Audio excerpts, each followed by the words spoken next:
Hi everybody, it's Cookie Lou. It's almost 20 after 10 in the evening. It's still May 8th and I'm getting ready for bed. But I was on the computer and I was watching a few videos and I just listened to Lisa talk out some of her frustrations. In case you're not too sure who Lisa is, it's LJB415 Abel, aka Lisa. She was talking about being stuck, having some water issues, about uh, getting a little frustrated with reading the labels on packages and not knowing really what to eat that's going to make her break that stall that she's in. And I feel that, we pretty much have a lot of things in common when it comes to the way she was feeling tonight. So in honor of Lisa, I decided to take out the Engine 2 Diet book and read a little something about labels, which is a little confusing to me, but if Rip Edelson, the firefighter in Austin, Texas, who's the son of a very prominent cardiologist, wrote this, and he's been studying this for years. I believe it. I believe what he's saying. But basically, this is what he's saying about labels, and he even has some labels in here as he talks on and on about it. He'll go into about various fats, about multigrains, about fat content, fiber. I don't think I'll read all of them because the chapter's too big. But anyway, let me just kind of put this out there for those of you who might be interested.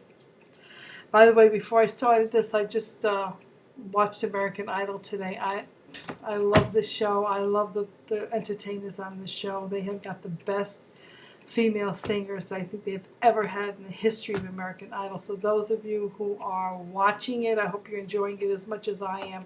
I don't know who America's going to vote for. I really favor Candace Glover, but all the girls are just so damn talented. I mean, they all make me cry. They all make me cry. Cree Harrison, Angie Miller, and Candace Glover. I don't know who's going to win this. My heart is going out more towards Candace because she tried 3 times to get on the show, and she finally made it into the top 3, and I think she's going to be one of the top 2, and I really think she's going to win. She's such a good singer. She makes me cry.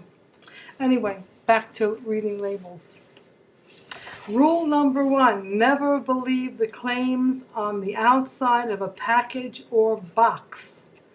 This includes such descriptions as 2% fat, reduced fat, 97% fat-free, low in carbohydrates, healthy, wheat, natural, and many more assertions.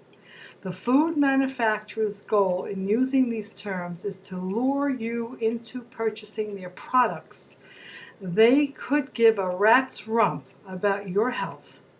All they care about is their bottom line, not your bottom, or any part of you except your wallet. So they say they say whatever they need to say within the bounds of the law. And I've always kind of had an inkling that this is extremely true. I never really trust what they say in the box. Rule number 2. Read the nutritional information box as well as the ingredients list of every product. Checking the facts is the only way to know what you're really putting into your mouth. Let's return to rule number 1 with some tips to make it easy to follow. First, let's look at several examples of typical claims made on the outside of a package, box, or container and learn how to decipher them. 2% or 1% fat. A product's fat content is most accurately reflected using calories to determine the amount of fat. However, many companies use weight instead of calories. This spin factor can make a product appear to be 1 or 2% fat when in actuality it's 30, 40, or 50% or even more. Comparisons based upon calories are much more relevant because our diet is based upon calories rather than weight. What nutritionist or scientist ever said you must eat at least 8 pounds of food every day? Be very leery of products that claim to be 1 or 2% fat. Double check by reading the nutritional label and determine the percentage of calories derived from fat. For example, let's figure out the amount of fat in an 8-ounce glass of 2% milk. The number of calories per serving is 120. The numbers of fat calories per serving is 45. If you do the math, this comes out to 37.5% fat, a far cry from the 2% most people think they are drinking. In case you're curious, 1% milk is about 25% fat, and regular whole milk is about 51% fat. And that's the utter truth. Here's the rule of thumb. To find out the percentage of calories from fat in a product, first find the number of calories per serving, then locate the calories from fat per serving. Next, find the grams of fat. To make the math easy, multiply 10 by the number of fat grams, a measurement of weight, not calories, of weight is what they're doing. This gives you the number of calories in each serving from fat. Lastly, divide the fat calories by total calories to get the percentage of fat per serving. I don't know. It sounds complicated, but if this guy says it's true, I believe him. Let me see. Fat-free or non-fat, did you know that there are products in your house that are all fat and nothing but fat, but are allowed to be labeled non-fat? Namely cooking sprays such as Pam.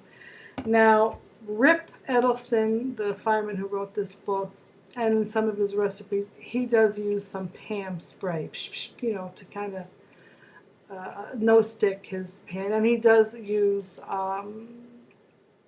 Teflon-type pans, no-stick pans. I don't use that. I use cast iron because I don't like plastic chemicals on anything. I don't care how much they say, oh, it's new technology, it's not going to burn off in the pan, it's not going to be a hazard to your food. I don't believe it. So I just stick with what old-fashioned grandma used to do. Cast iron or stainless steel pans is good enough for me. But anyway, the manufacturer can label this as fat-free because of the serving size. The Food and Drug Administration allows any food with less than 1/2 of a gram of fat per serving to call itself fat-free. This food industry trick is used to create all kinds of misleading labels.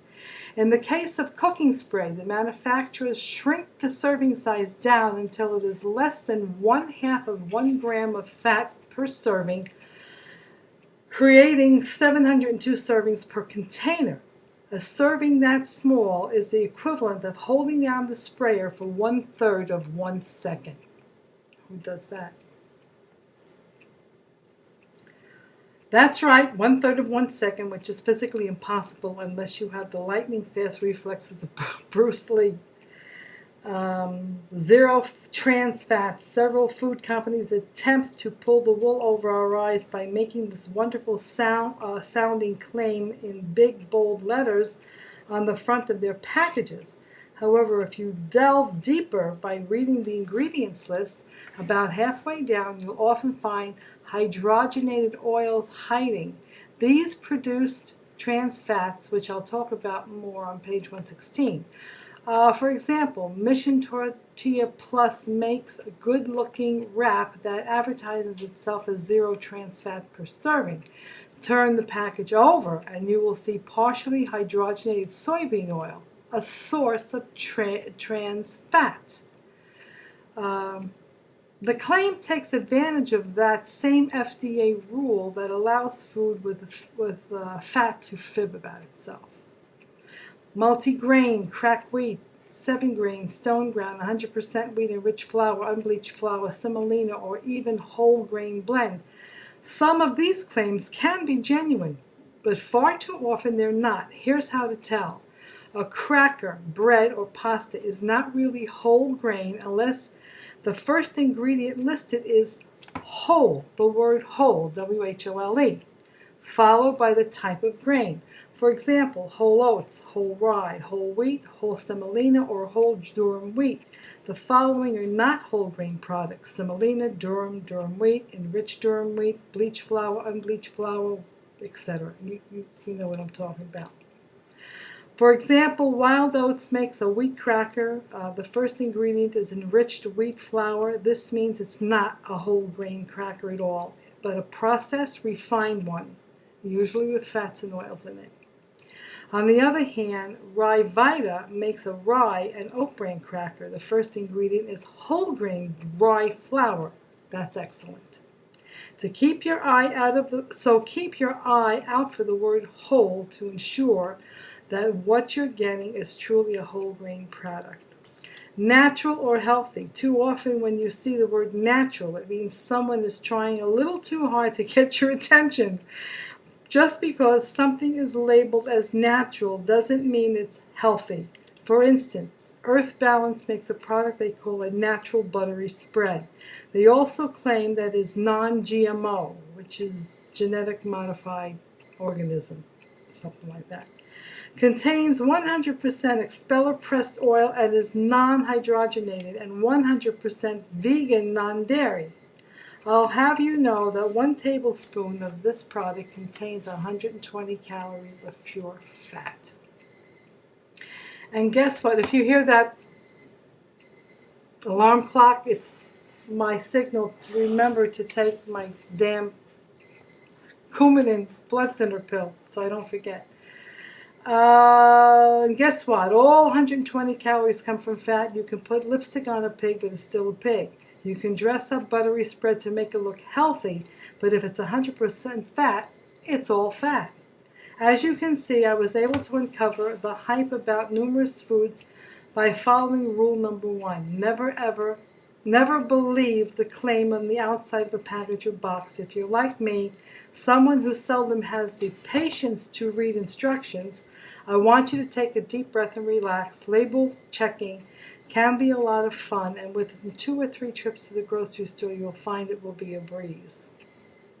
I'll end it here. There's more that he talks about, the number of servings per container, fat content, etc. The person who told him about what manufacturers do to misguide us on packaging is a big wig executive who used to work for Kraft Corporation. He told him about this and gave him a heads up on what they do to misguide us with the foods that we buy. And that's why professional physicians that care about us, especially Dr. Oz, I feel he's a good person to listen to, will stray us away from processed foods as much as possible because of this deception that is causing people to think that they're eating things that are good, and they're not. And that's pretty much why I'm giving up the dairy and the milk, because I know that there's just too much sugar added into everything, and that cheese is 100% oil.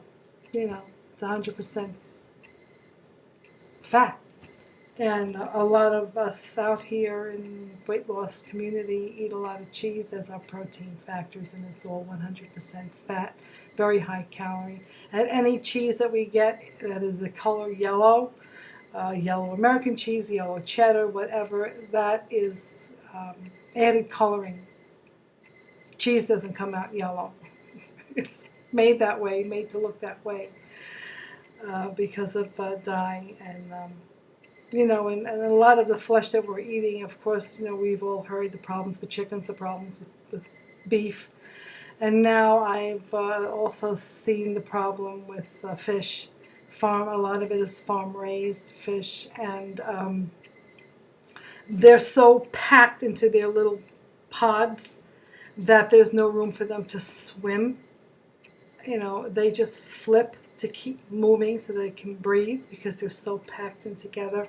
And they poop in those pods, and they're swimming in their poop, and it's just not healthy, so you don't know. And I also found out that they're feeding fish chicken. Now, why the hell would anybody feed fish chicken? But they make a fish meal, to feed these fish in farm-raised ponds that have chicken in them. So we're feeding unhealthy chicken to farm-raised fish that probably aren't any healthier than chickens are. So I'm just so frustrated because of what's happening with the food industry today. I feel as if there's some kind of conspiracy where they're all out to get me. So I think that's another reason why I'm straying away or trying to stray away from any kind of animal product because of this. So anyway, Lisa, if this helped you understand about products, if it labels and how to understand the products are that we're trying to eat, trying to buy to eat. What do we buy? What do we eat? My God, I don't know anymore. So anyway, that was just another little tip that I thought I'd read to you from the book, The Engine to Diet. So that's it. I'm going to take my pill, shut that damn alarm off, and go to sleep. Bye.